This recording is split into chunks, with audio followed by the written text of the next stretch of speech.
Muito bem, agora são 1h28, a gente segue com mais notícias de Brasília, porque a ministra Rosa Weber decidiu não analisar ações de perdão a Daniel Silveira e enviou o caso diretamente ao plenário do Supremo. Yasmin Costa, agora com a gente, a ministra também deu 10 dias para que o presidente Bolsonaro explique o indulto individual ao parlamentar, né? Boa tarde, bem-vinda.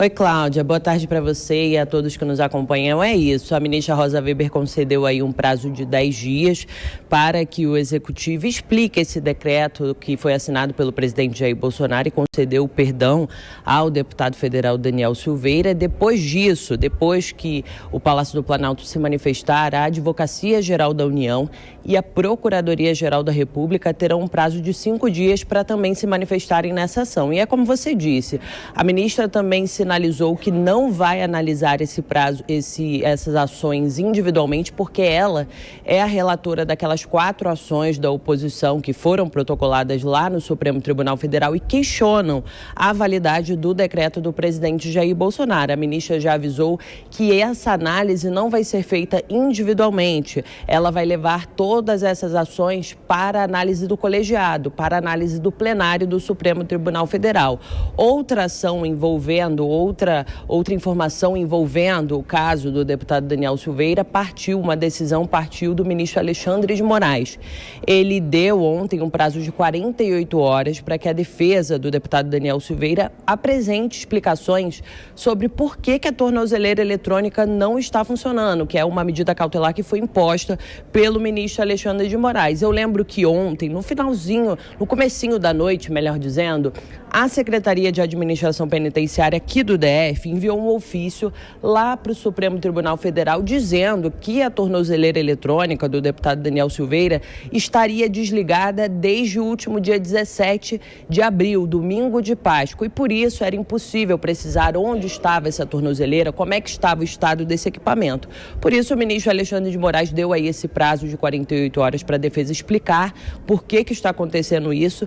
Inclusive o ministro determinou que a defesa inclua o decreto do presidente Jair Bolsonaro na ação penal 1044, que é a que foi analisada pelo plenário do Supremo e condenou o deputado Daniel Silveira a 8 anos e 9 meses de prisão. E por que o ministro Alexandre de Moraes determinou isso? Porque ele disse que o Supremo ainda tem que analisar 2 pontos relacionados a esse decreto. O primeiro é com relação ao momento em que foi editado esse perdão para o deputado Daniel Silveira, porque há um entendimento ali no Supremo Tribunal Federal que esse perdão só poderia ser concedido após o trânsito em julgado, quando não há mais nenhuma possibilidade de recurso da defesa. E o segundo ponto argumentado pelo ministro Alexandre de Moraes foi com relação à inelegibilidade, às penas secundárias, porque eles avaliam que esse perdão também não alcançaria essas penas secundárias. A gente espera o deputado Daniel Silveira aqui em Brasília hoje, a assessoria dele comunicou que ele deve comparecer aqui a Brasília hoje, mas ele não tem falado com a imprensa desde o julgamento na última quarta-feira, e agora a gente tem que aguardar ele chegar aqui em Brasília, mas essa semana vai ser uma semana de muitas coisas envolvendo, aqui no Congresso Nacional também, envolvendo esse caso do deputado Daniel Silveira, viu, Cláudia? Bom, obrigada aí por enquanto, Yasmin Costa. Vamos chamar aqui novamente o Figueiredo. Figueiredo, 6 ações e questionam aí o indulto a Daniel Silveira, e Bolsonaro tem 10 dias para explicar ao STF o perdão ao deputado. Eu gostaria de saber como você analisa aí essa decisão da ministra Rosa Weber. Eu analiso que vocês no Brasil estão vivendo num mundo de esquizofrenia, onde o Supremo Tribunal Federal simplesmente se assumiu o poder moderador máximo do país. Tudo tem que ser submetido ao Supremo Tribunal Federal para que eles possam dar a bênção ou não. Ora, isso não é a prerrogativa do Supremo Tribunal Federal. O Supremo Tribunal Federal não pode inventar ou decidir coisas que não estão na lei. A lei é muito simples. Gente, é uma coisa bastante simples. Hoje, por exemplo, hoje aconteceu do presidente Joe Biden aqui nos Estados Unidos emitir 75 comutações de pena e 3 perdões, tá? Perdoa 3 pessoas.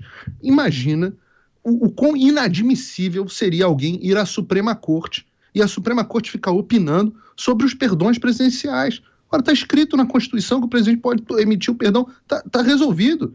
É lá, a Constituição. Tá aqui, né? Artigo 84, inciso 12, tá lá. Poder do presidente conceder indulto e comutar penas. Tá aqui. Não tem muito o que dizer. Artigo 738 do Código Penal. Basta ler.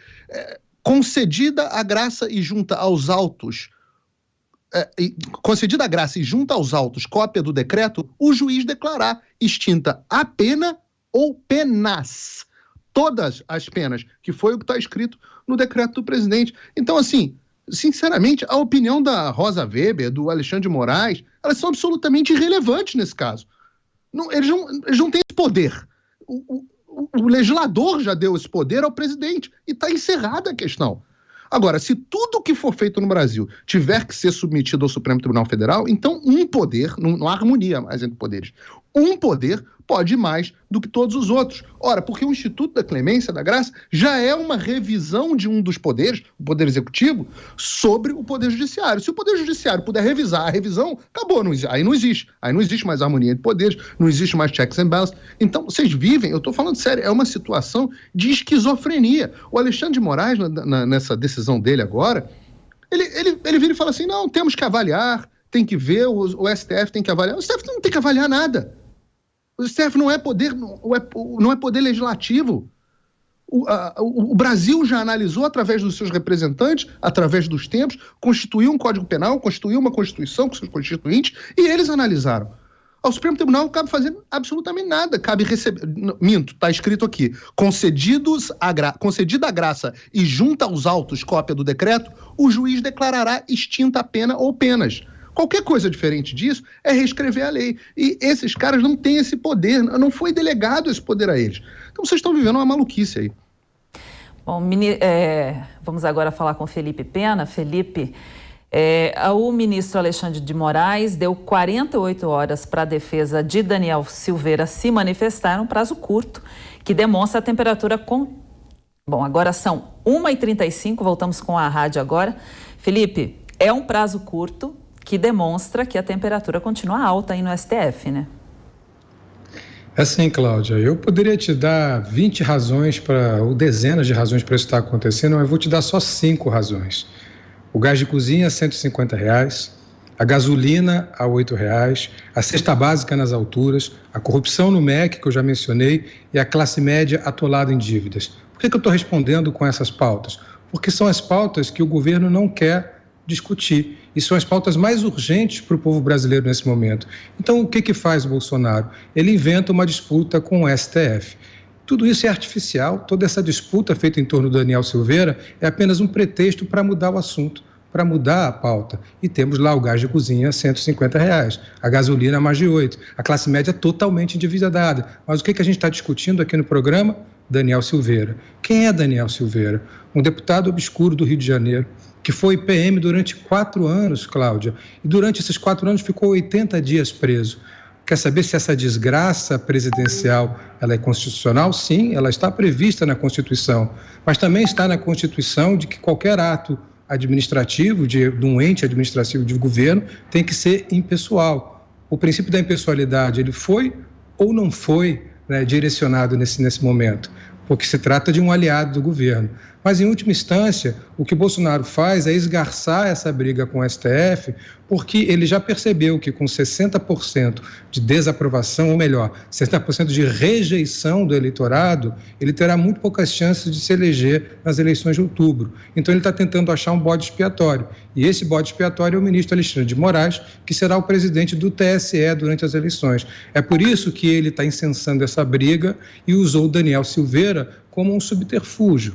Usou o Daniel Silveira como um instrumento para esgarçar as relações com o STF e, em última instância, com o próprio TSE, na figura do Alexandre de Moraes. É isso que foi feito. O Alexandre de Moraes foi o relator do processo que condenou, 10 ministros votaram para condenar o Daniel Silveira, 10 ministros, inclusive um dos ministros indicados pelo próprio Bolsonaro, o ministro André Mendonça, que disse, abro aspas para o que disse o ministro, como cristão não posso compactuar com quem incita a violência. E, novamente, incitar a violência não é dar uma opinião.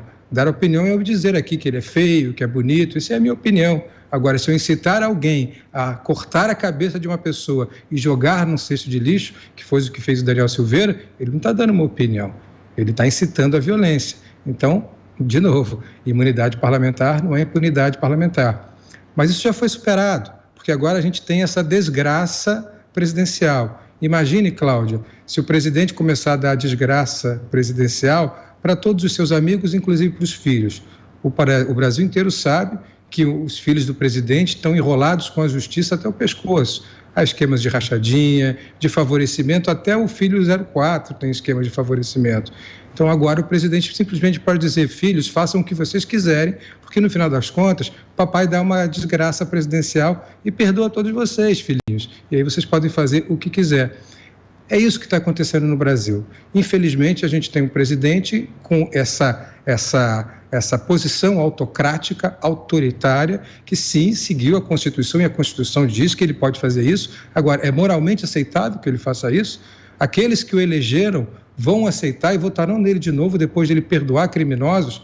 Aquele que disse em 2018, me refiro a Bolsonaro, que nunca mais daria indulto, nunca mais haveria uma graça, se referindo a um indulto dado pelo presidente Temer, e dá um indulto, dá uma desgraça presidencial a um aliado político, simplesmente para desviar o que realmente importa. As pautas do dia, que são, repito, gás de cozinha R$150, a gasolina, as pessoas que estão nos ouvindo aqui dirigindo seu Uber, dirigindo táxi, dirigindo seu carro, gasolina é mais de R$8, os caminhoneiros com óleo diesel nas alturas, a cesta básica prejudicando os mais pobres, a classe média toda endividada. Essa pauta econômica é que deveria estar sendo discutida nesse momento da campanha, até as eleições. Mas é óbvio que um governo corrupto, com a corrupção no MEC, e um governo que tem muito pouco a apresentar na economia, não quer discutir essas pautas. E aí se vale de um bandido, como é o Daniel Silveira, condenado, repito, condenado sim, porque a desgraça presidencial é só um perdão presidencial, mas o crime continua. Ele continua no rol dos culpados, ele continua sendo criminoso. Se você perdoar um assassino, ele continua sendo assassino. Se você perdoar quem incitou a violência, ele continua condenado por incitar a violência. Só recebeu o perdão presidencial.